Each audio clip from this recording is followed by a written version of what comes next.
All right. Hello, everyone, and welcome to Midlife, the search for meaning in the middle. I'm your host, Lisa Steadman, and today we are joined. It's kind of a pinch me moment, Evan.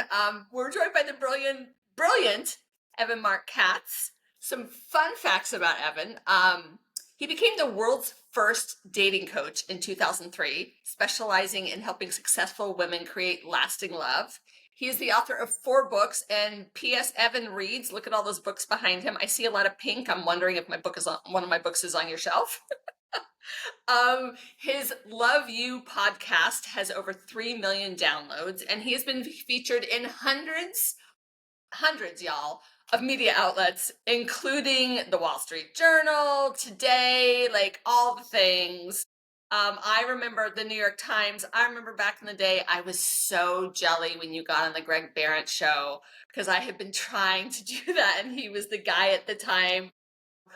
You've been everywhere, you do everything, and your heart and soul is so clear that you are on a mission to help incredible people find incredible love. So, welcome, Evan.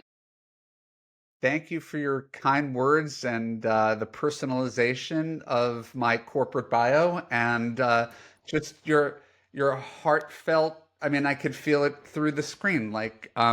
You can't fake that kind of authenticity, and I don't know what I've done to deserve it, but I'm Let me grateful, take it all back. and I want to return the favor. Well, let me take it all back. It's so well deserved. I mean, you know what's funny is like, so you and I have known each other for a long time, over 20 years. I think we were both single, and we've both been married for decades, I think.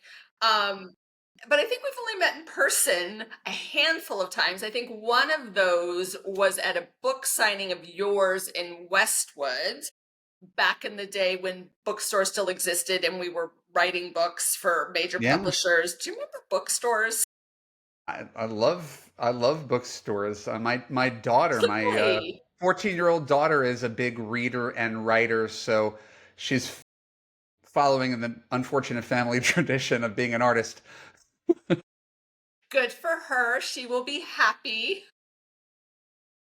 But hopefully she got some of your business savvy too, because one of the things that I have also marveled at over the years is your business savvy. Like you have been able to build a business that feels sustainable. Obviously, there's an ebb and flow when life happens and things happen in the world, but like I've really watched your trajectory and been impressed by how you show up.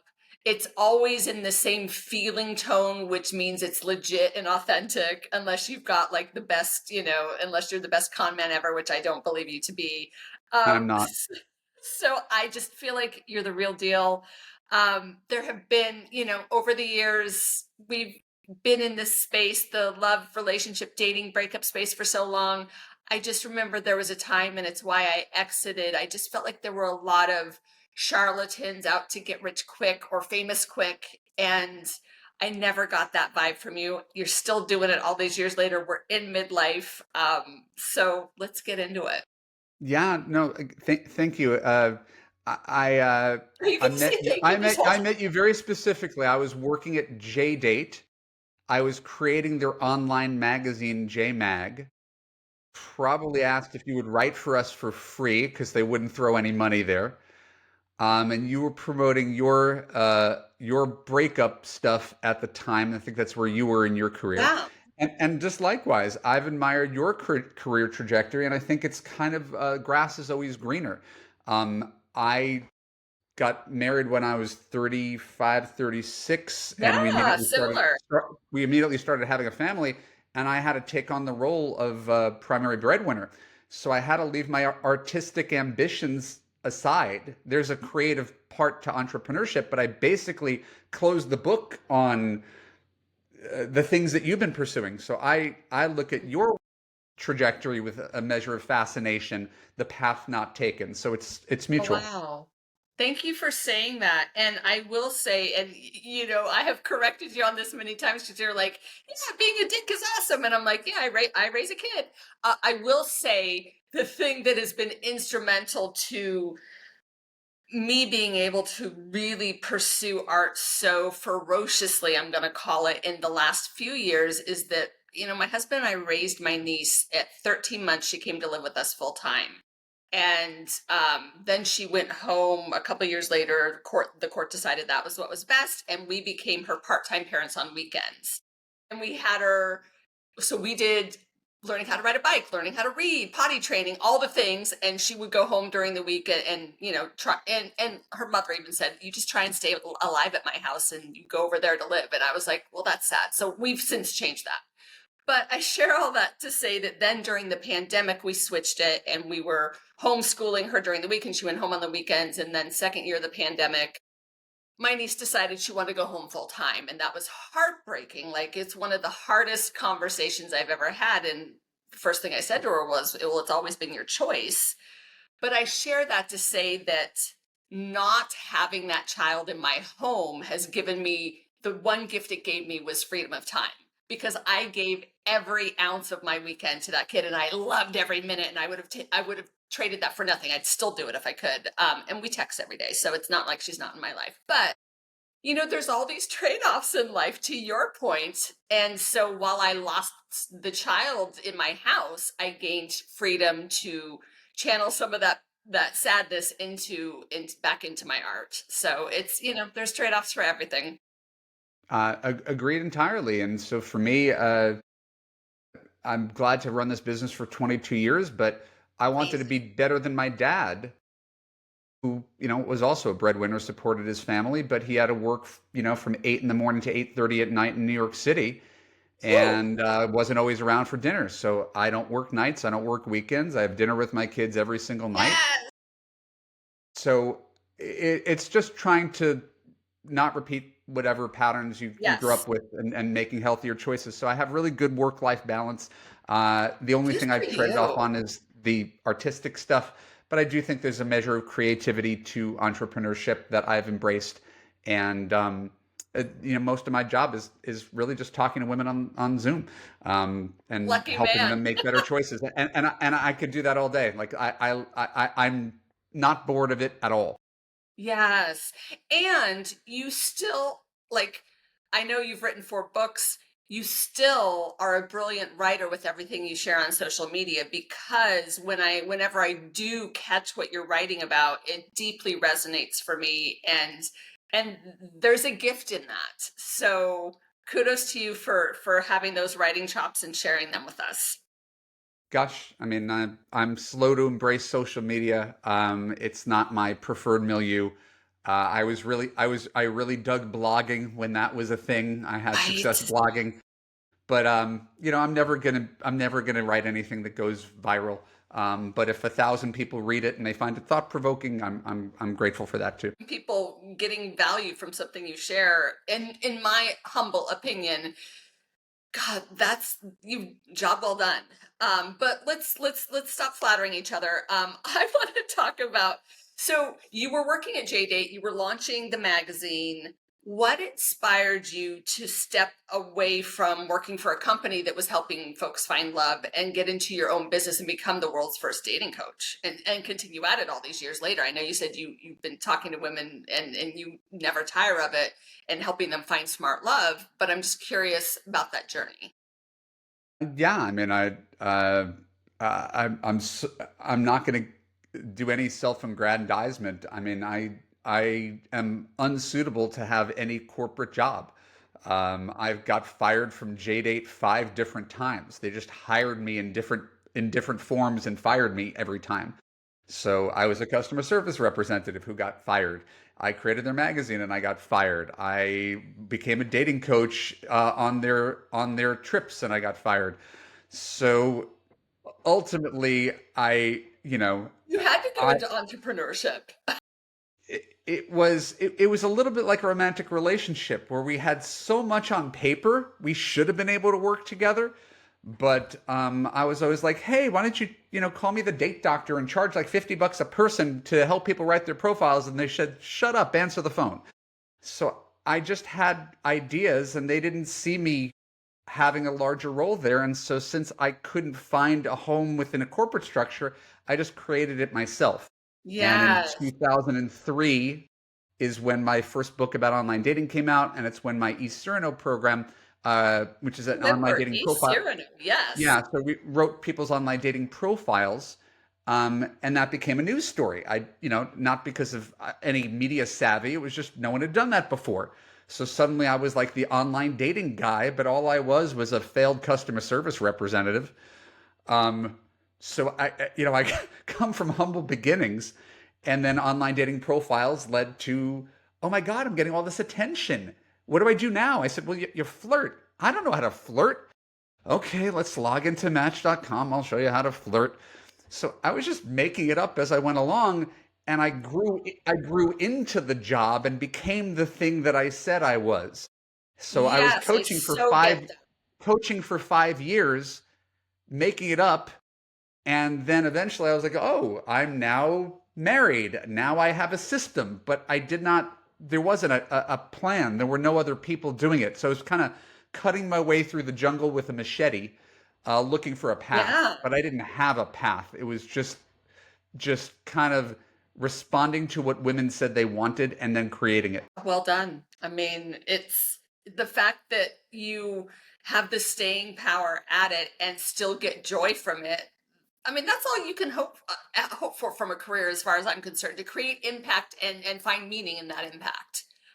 So I love Yeah, that. and I think there's a million ways to do it. And when I was a comedy writer in my 20s, and my mom's like, and I was not, I was close. I was very much like 95th percentile quality writer, but not the 5% who was making money.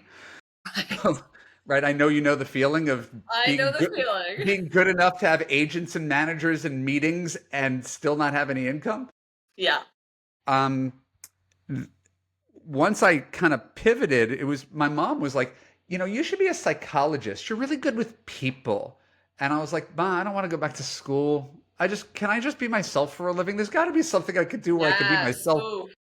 So this was my hybrid version of I get to be myself, I get to write, I get to have great conversations, and I don't have to work for any corporate masters who have to tell me what I'm allowed to do.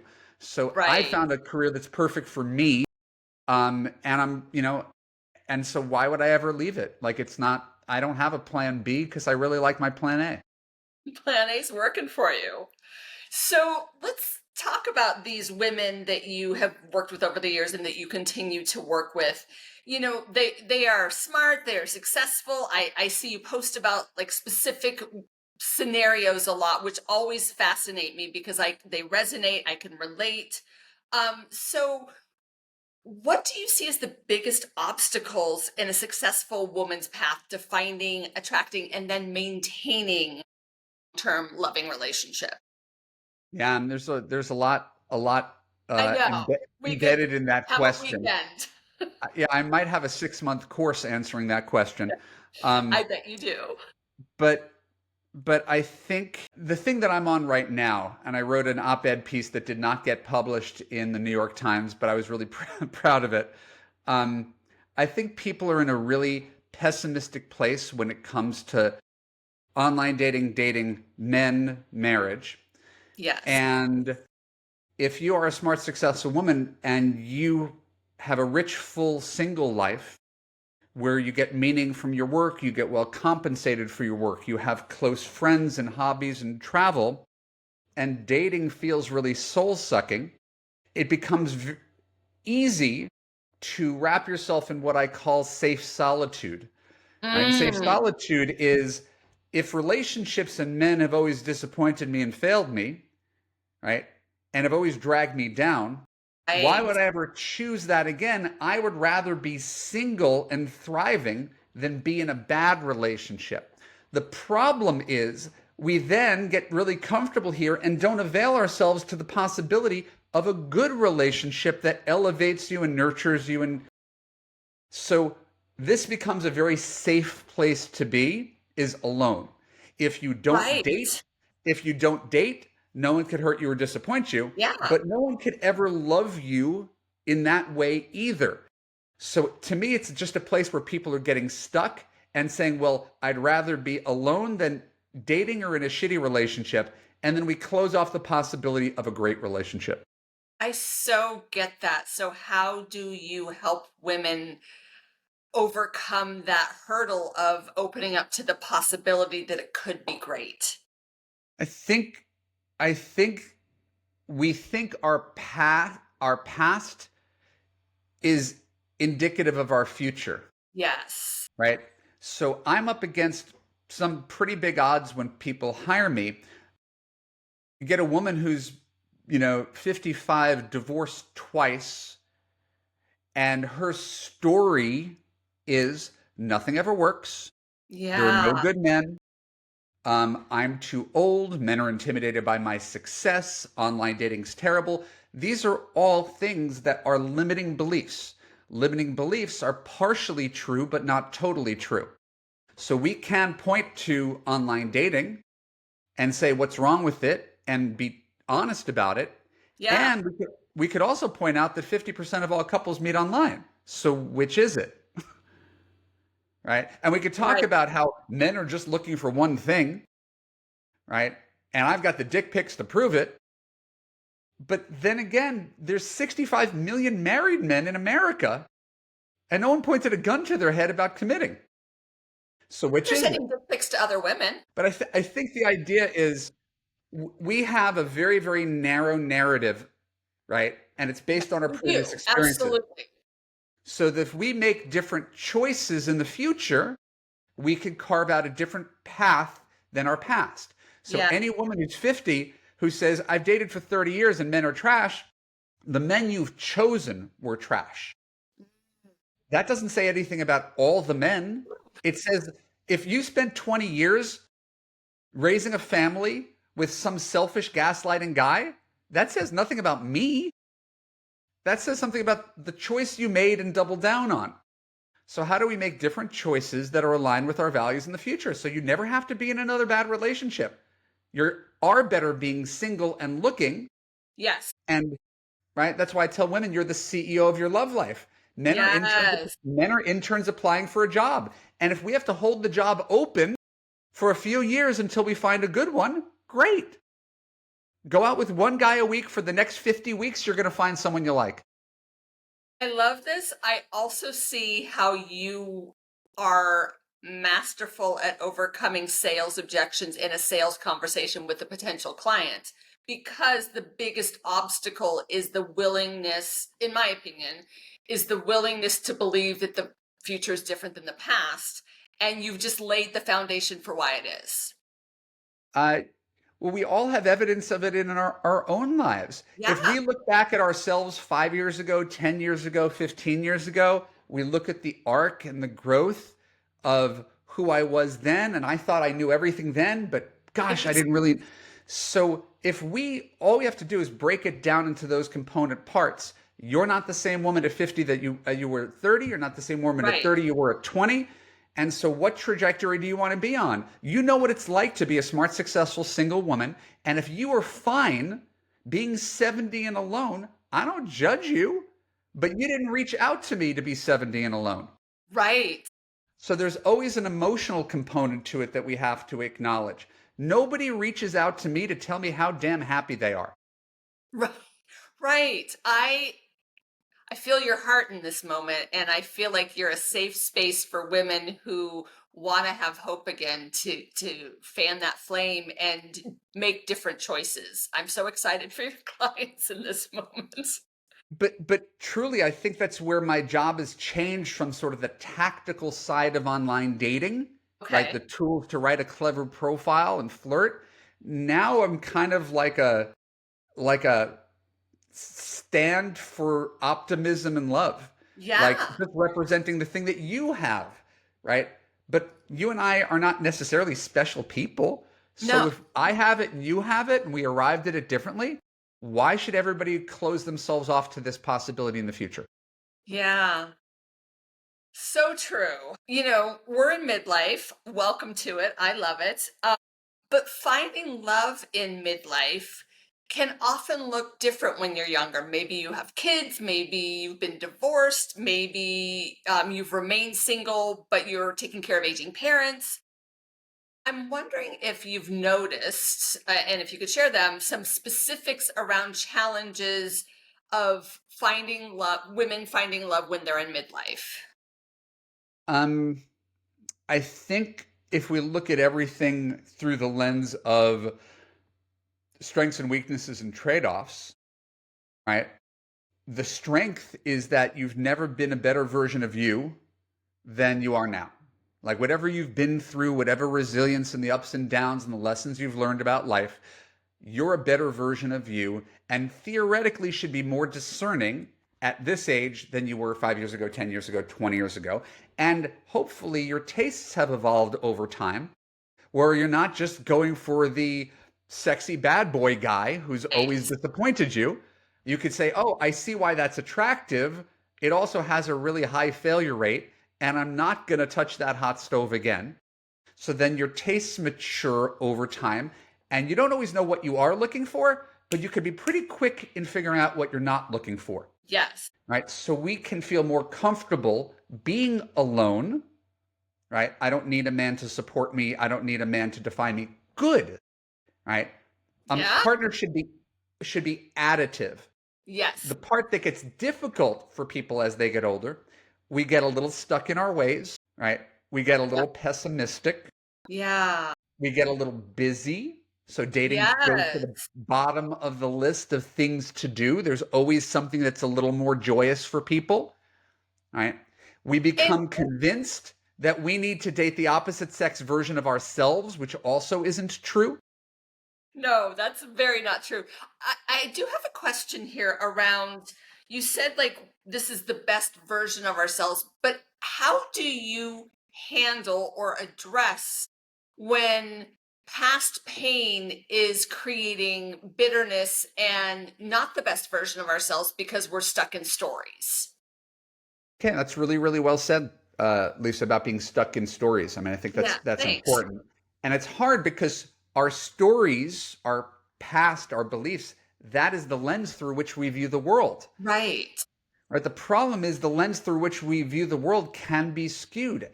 How do we know this? Well, again, not to go there, but look at the MAGA world as Yeah. an example of people who are presumably, just like everybody else on the planet, good Right. people who are in an ecosystem where they're being told their country's being stolen from them by coastal liberal elites, right? Who they've come to hate even though they don't know any of them, right? That's the lens through which they view the world, in which storming the Right. Capitol actually makes internal sense if you think the election is stolen.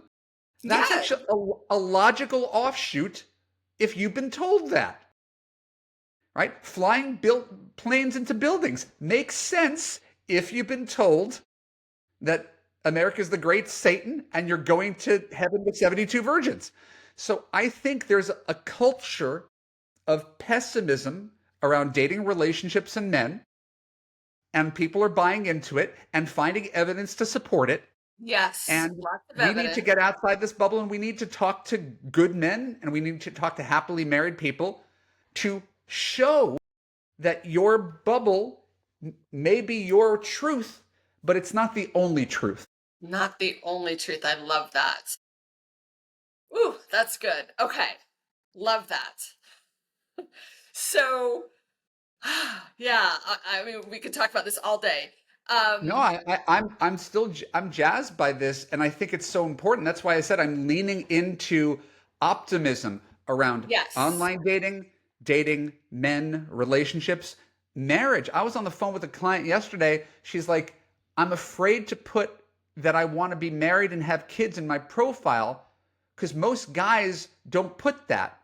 So we've got this generation in their 30s of people who are even afraid to admit what their deepest longings are because they're afraid it's too needy or try hard. Wow. So, what's So your that's advice for why them? I'm really like raising my hand and being vociferous about people haven't changed that much in 10 years, Right. right? This is culture, this is online. It doesn't really reflect who people are. Okay. So, what's your advice to post those things and to post those things? Be as authentic as possible, right? I don't think anybody is well served by hiding from their deepest desires and denying them. If you're Fair a woman and who well says, said. I want to have kids, but she says online, I'm open to it, well, guess what? You'll date a guy who is a maybe. And then 2 years into the Right. relationship, you'll discover his maybe is a no. And then you're going to wonder how you got there. And it's because at the very, very beginning, you didn't assert what you actually were looking for. Ooh, you're good. We need this. We need this. We need to know that it's okay to ask for what we want, and that there are people out there who will be on that side, like who will accept us for that, who are on that team, and the ones who aren't for us. Right. It's a self, Yeah. it's a maybe a self-fulfilling prophecy, but it's a question that answers itself. There's nothing wrong with what you want as long as it's realistic. It's not fantastical. You're not Yes. asking for a top chef supermodel Rhodes Scholar. But if you're a born again Christian, I had one born again Christian who says, I don't believe until sex until marriage. I was like, well, that's a pretty narrow needle to find in your late 50s. She goes, that's what I'm looking for, a godly man. Okay, that's your thing. Okay. She found it.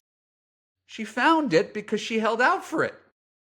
If you compromise on something that you really can't compromise on, you're compromising. That's what settling is. You compromise Yes. into happiness, you Yes. settle into misery. Yes. That and can you clarify that difference? Because I think that's really important. The difference between compromise and settling. The, both involve trade-offs. The Mm-hmm. difference is how you feel about it. Your Ooh. marriage involves compromise. Your husband is not the picture you had in your head. I'm not the picture my wife had in her head. They compromised and they're happy. When you Yeah. settle, you make a compromise that you actually can't live with. Okay. That that mic drop. That's exactly right. And that just puts it all in perspective. So you mentioned something before that I want to circle back to. Unrealistic expectations, or thinking love has to be perfect, and pretty in a perfect bow. How do we crack that open? Okay. Um, well, I think when most people are looking for love, they're using dating apps. What they do on dating apps, which have very limited information, I still prefer old school Match.com with profiles and Okay. desktop, but I know I'm going against the tide. So you go on a dating app and you got 6 photos and you got 3 one-line sentences, and you're trying to figure out if this person is your soulmate. The medium itself doesn't allow for that. You can't figure anything out from a profile because there are guys who are really cute who are shitty people, and there are guys who are mediocre looking but are stunning people, and you Yes. can't tell from that app. So the mechanism itself is highly flawed. But the problem is we think that the right person is the opposite sex version of ourselves. Mm. Right? I'm spiritual but not religious. I need a guy who's spiritual but not religious. I went to I got a master's degree. He needs to have a master's degree. This is Extroverted, he should be extroverted. this is narcissism, right? Yes. The idea that your person should be you, but What a with nightmare if I was with me. but most people don't see it that way. We are Yeah. attracted to what is familiar to us. What's more familiar Yes. than ourselves? So Yes. if I like me and I am culturally Jewish, I'm looking for someone who's culturally Jewish. I Yeah. like sports, someone else likes sport. So this is what we do. We compile height, weight, age, education, income, religion, politics, common interests, and we think that equals compatibility. And studies show that has nothing to do with compatibility. 0.0%. So So that how leaves do we connect to true compatibility? that is attraction, and attraction's familiar. So we need a baseline of attraction. No one's saying attraction is bad. There's a baseline of attraction and similarity that will draw people together. But no two people are together because they like the Rolling Stones and skiing. That doesn't keep a marriage together for 30 years. So so there's what draws people together on a dating app, and then there's what actually keeps people together. And here's your next mic drop: character, Mm, kindness, mm. consistency, communication, commitment. If you're missing any of those 5 things, your relationship is doomed. Wow. So we compromise all the time on those 5 things. Right. Character, every woman could go through her breakups. My Oh, boyfriend yes. lacked character, kindness, consistency, communication, or commitment. Those are the reasons couples break up. but I won't compromise on him being 5'9". It's right. I see the So we challenges. Okay. compromise on the wrong things. Yes. So settling is being in a relationship with a guy who has poor communication skills. It's not going out with a guy where you make 150 and he makes 120. That's Right. not settling. Right. Yep. Okay. I love this. This is so helpful. So, based on what you've said, my next question I think might be clickbait. Because I keep reading about how more and more women are quiet quitting men. Um, and this was a literal quote because they don't want to deal with a reported spike in unmanageable emotional labor. And I was like, who better to talk to than Evan about this? Is this real? This is part of the larger conversation we're already having. Anything is as real as you make it, right?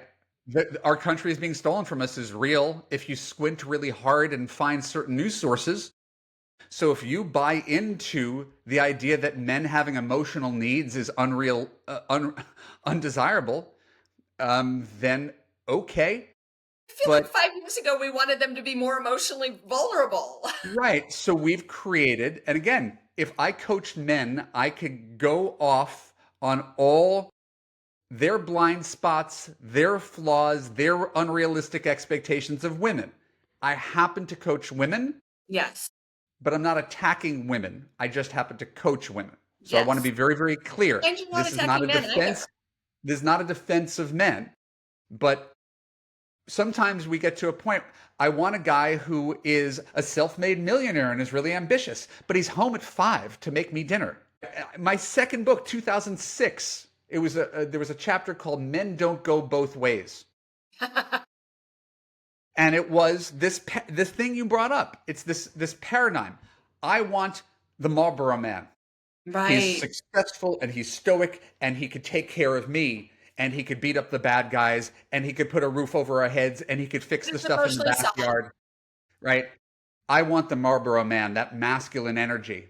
But I also want my best friend and Yeah. he listens to me and he cries on my shoulder and he's the sensitive artist guy and I love the sensitive artist. He's like my best girlfriend. But we want them to be in one body. Not So real. the Marlboro man doesn't want to listen to your emotions or No. talk about his. And the No. sensitive artist sometimes needs your support. So true. Um, God, I had a thought and it went out of my brain, but yes, I so get this. So AI. AI is here. I read a statistic that and I don't believe this is clickbait because I have done some research on this because I did just do a short film about this. So I did a lot of research around this. So 1 in 4 young adults seek sexual and romantic fulfillment through AI or some form of AI. And my concern is we're losing our willingness to be vulnerable with another human. It's safer to be vulnerable with something that and you know, I use Chat GPT a lot, and Chat GPT is a great yes man, but I also ask Chat GPT to be critical of me.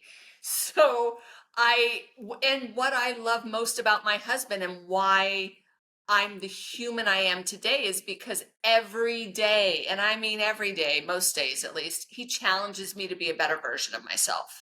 So while on paper that might sound like a pain in the ass, I'm so grateful for that. And I'm so grateful for the person I've become as a result of that.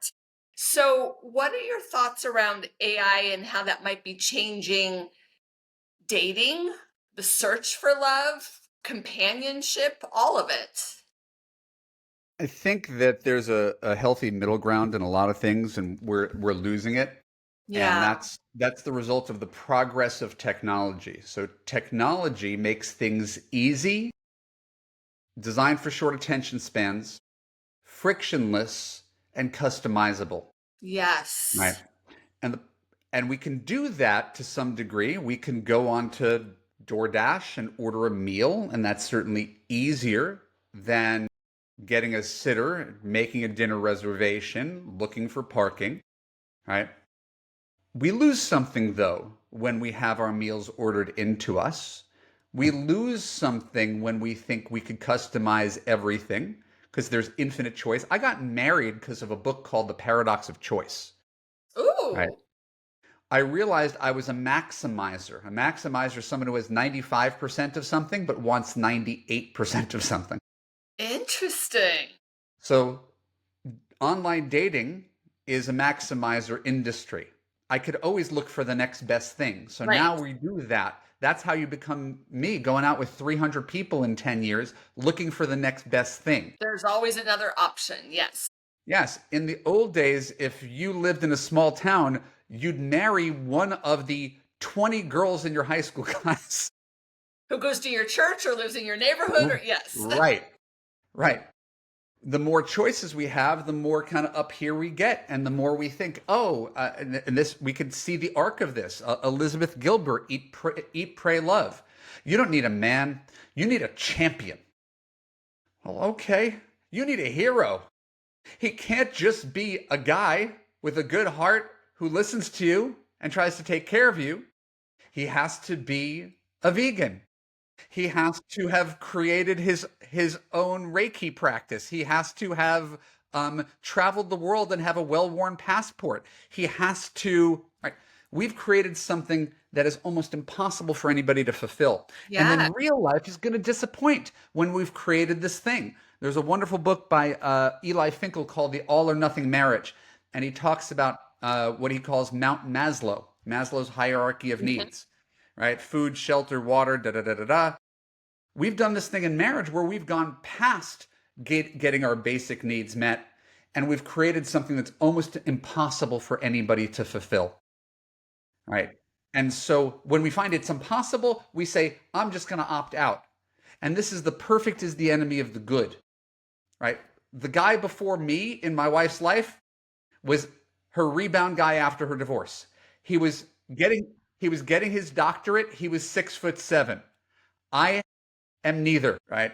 Thank God she didn't say, well, I've dated 6'7", so I need to hold out for 6'7". I've dated doctorates, so I'm not going to date a guy with just a regular bachelor's degree. We think we're just collecting these trophies, but ultimately we could wash all that shit away. How does he treat me? How do I feel? How do I feel? Yes. So Yes. my coaching is very much about getting women to listen to their feelings because their feelings don't lie. Right. Oof.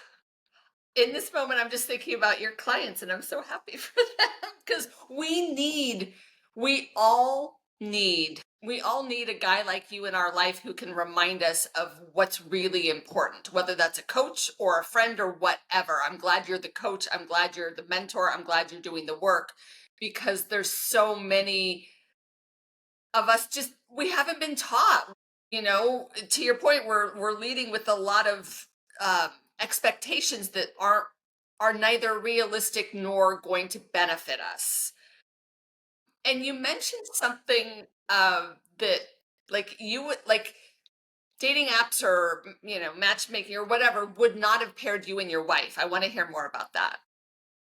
And that's to me that's the power in telling my own story. It's not that I have a narcissistic desire to talk about myself, but rather I think it's a teaching tool.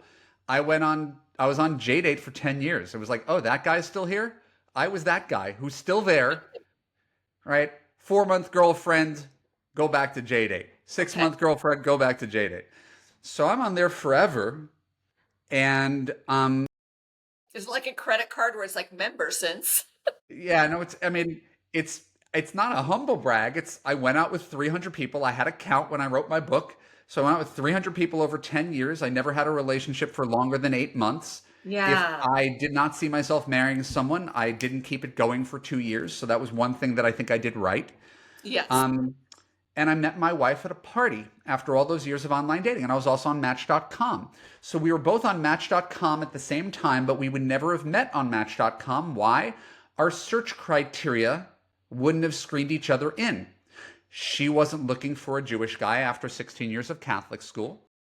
I wasn't looking for a woman 3 years older because she was about to turn 38, I think. And I wanted to have 2 kids. And the Yeah. math doesn't work very well on that. So online, we pass each other up. We meet at a potluck dinner on a Sunday night. We talk for 6 hours, and we've been talking now. We just celebrated our 17th anniversary last week. So if my wife and I wouldn't have chosen each other online, think of how many other ships are passing in the night on these apps where we Yes. think our criteria is somehow telling. And our Yes. criteria, if anything, is completely limiting. Did you get married in 2008? Yes. Okay, so did I. So, my husband and I met at a bar in Silver Lake. I was living on a friend's blow up mattress on his living room floor at the time because I just rented out my condo and was reinventing myself. And we went back to that same bar like maybe 6 months ago and had a date and started talking about like what would have happened if we hadn't like if ships had just passed in the night. And I was like, you'd be living in Thousand Oaks, married to a corporate girl, and you'd have two kids. And he's like, well, what would you be doing? I said, I'd still be single and living on a blow up mattress in Silver Lake. And thank God that wasn't what happened. That would have been fine. But like, I love this life. So to your point, like, there's no way I would have, yeah, there's no way. So I appreciate these examples because I think we get so stuck sometimes. I know I did, and I know other women do, in our heads of what it's going to look like. And to your point, what does it feel like and how do they treat us? I love that shift. Right. So the feelings that we need to listen to, right? And this is a challenge. It's a challenging conversation because when you have this conversation, people become convinced that your message is to tell them to settle. And it's Ooh, never, ever, ever what any person worth their salt is saying. So if you're hearing it, it's not true. thank Listen you to for your that own clarity. feeling. Does your partner consistently make you feel safe, heard, and understood? Because if he does not consistently make you feel safe, heard, and understood, you don't actually have a happy marriage. You just have a Yeah. guy you could show off to other people. Ooh, yes, that really lands. Thank you for saying that.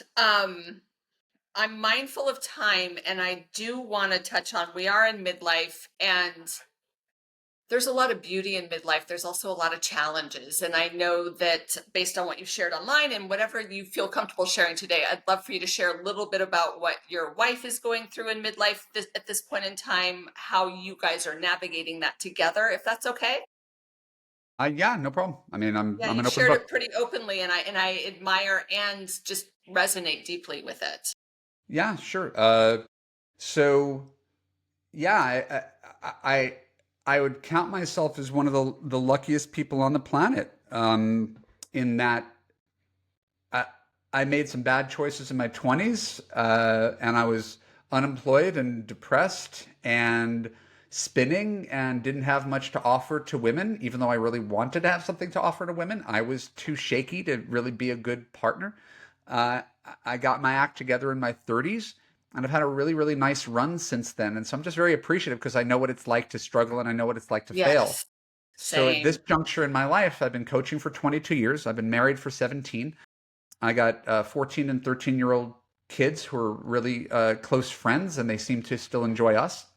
It's amazing. And this year, my sister got cancer, my mother-in-law got cancer, my wife got cancer.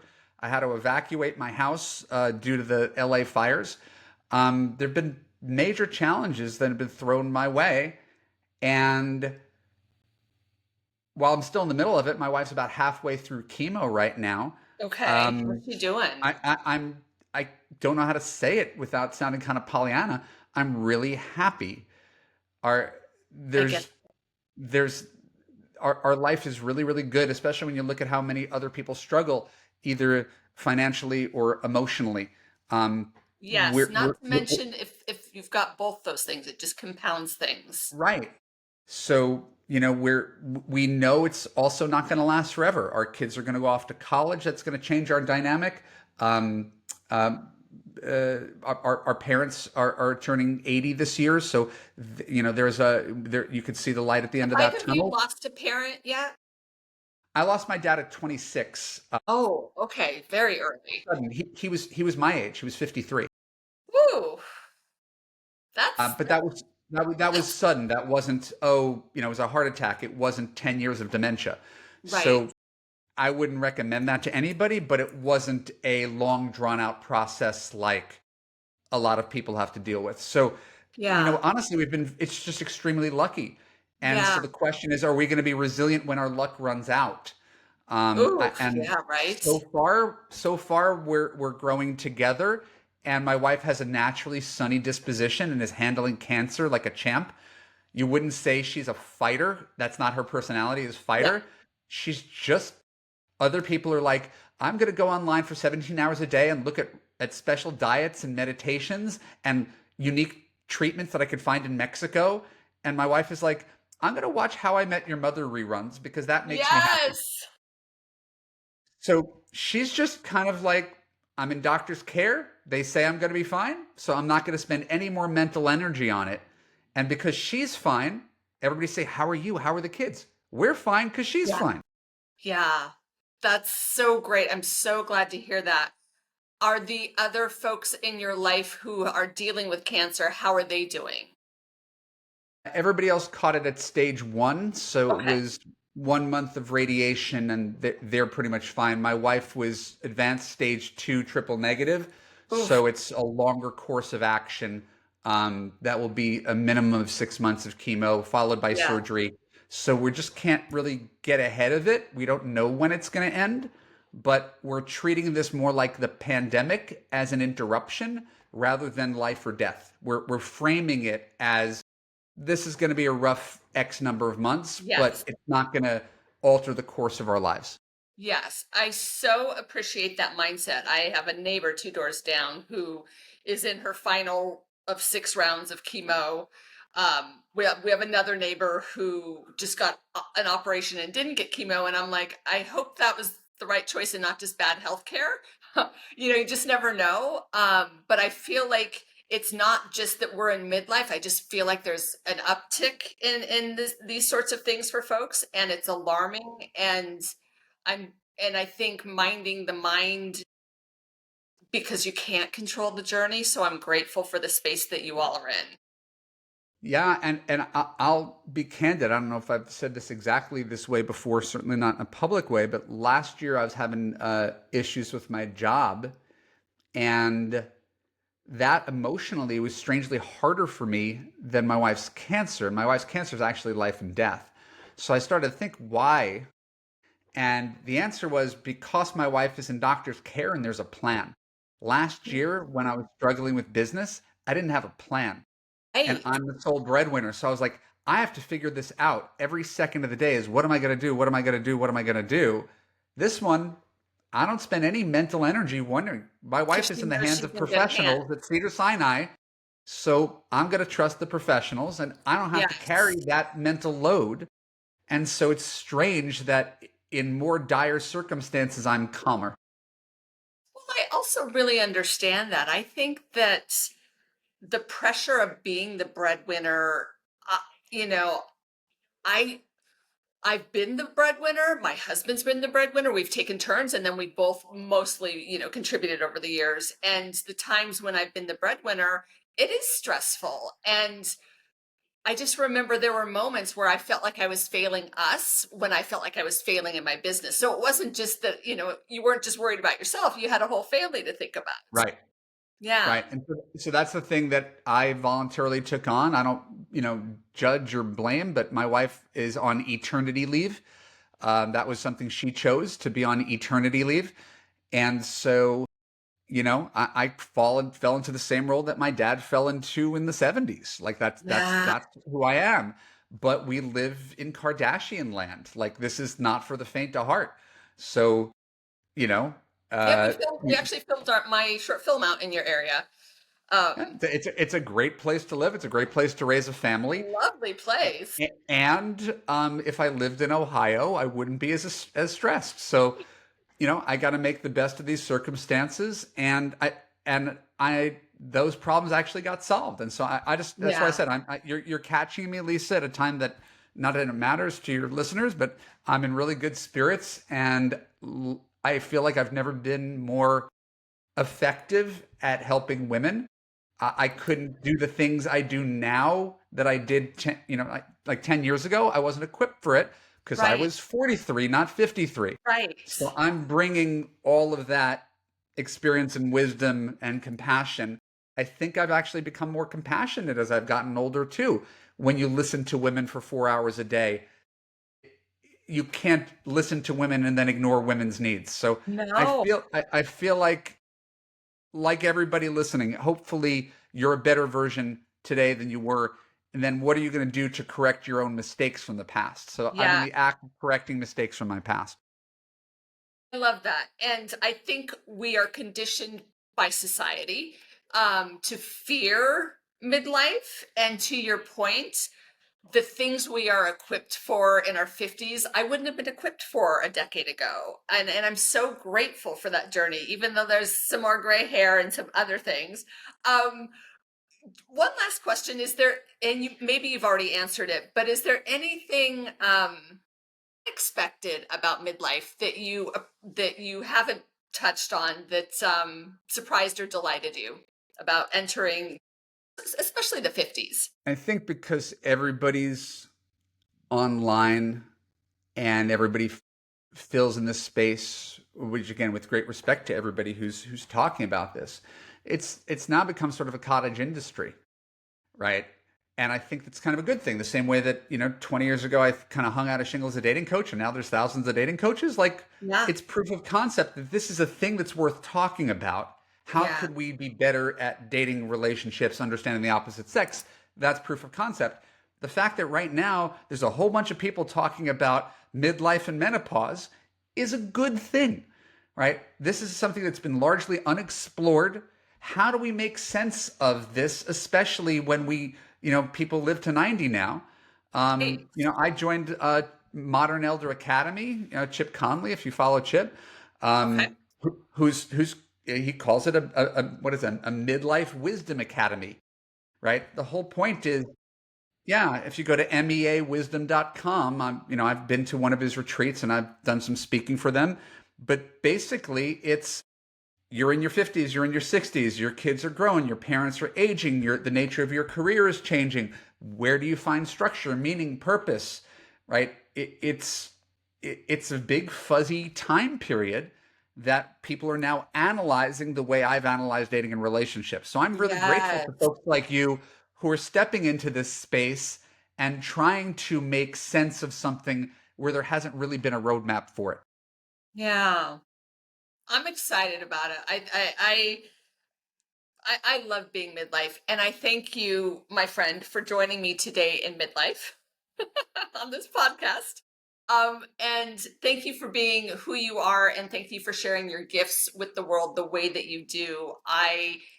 Like I said, I feel when I see how you show up online, I feel the impact you're making for women specifically, and that does my heart a lot of good. I know that finding the right love, not just love, but finding the right love where I am seen, heard, celebrated, and it's okay to be as messy as I am, even though my husband's a neat freak, like all those things, that gave me a safe place to be in the world so I could go leap off other tall buildings. And so I Mm-hmm. love that you're doing that for women.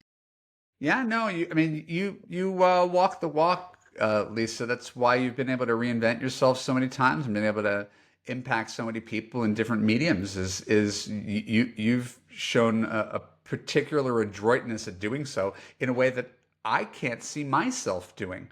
Right, as I said, I'm all in on dating and relationship coaching. I don't have another skill set or another backup plan. I go deep on one subject Yeah. only.